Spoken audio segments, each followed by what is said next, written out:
نظم و ضبط اور ٹیلنٹ کی کشمکش۔ نظم و ضبط ایک بہتر زندگی کے لیے ضروری، اس میں حسن کا باعث اور کامیابی کی ضمانت ہے، مگر اس کی بے لچک پابندی زندگی کو زندان بنا کر رکھ دیتی ہے، جہاں فکر اور تخلیق گھٹ کر مر جاتے ہیں۔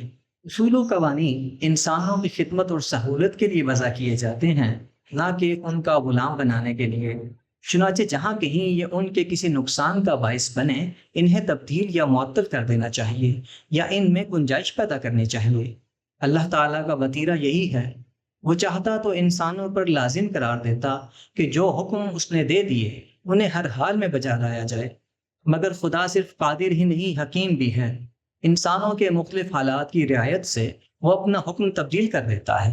معمول کی نماز ادا کرنے میں مشکل پیش آ جائے تو نمازوں کو قصر اور جمع کر لینے کی اجازت ہے۔ کھڑے، چلتے یا سواری پر بیٹھے بیٹھے نماز ادا کر لینے کی سہولت موجود ہے۔ مشقت زیادہ محسوس ہو تو روزہ رکھنے سے رخصت مل جاتی ہے۔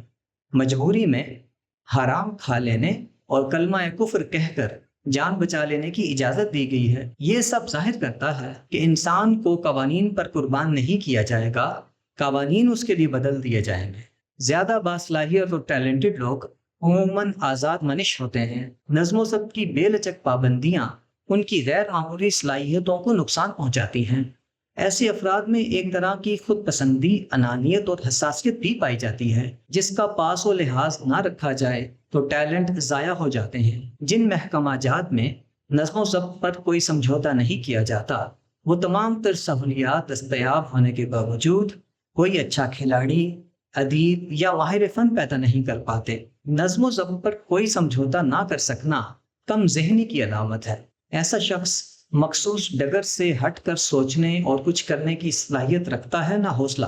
روٹین اور ڈسپلن کا پجاری اینٹیں ڈھونے والے جانور کی طرح ایک ہی رستے پر ایک ہی کام بار بار کر لینے ہی کو سرمایہ افتخار سمجھتا ہے۔ کاغذوں میں یہ لوگ کامیاب منتظم کہلاتے ہیں، مگر ان کے زیر سایہ کوئی تعمیری اور تخلیقی کام نہیں ہو سکتا۔ ایسے لوگ جب کسی با اختیار منصب پر فائز ہو جائیں تو یہ ٹیلنٹ اور تخلیقی اذہان کے لیے موت کا اعلان ہوتا ہے۔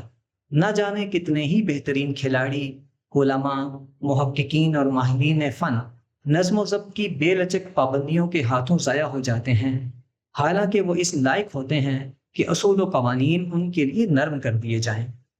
قواعد و ضوابط خادم ہیں، خدا نہیں۔ ان پر عمل کیا جائے گا، ان کی عبادت نہیں کی جائے گی۔ ضرورت ہو تو انسانوں کے لیے انہیں بدل دیا جائے گا، مگر انسانوں کو ان پر قربان نہیں کیا جائے گا۔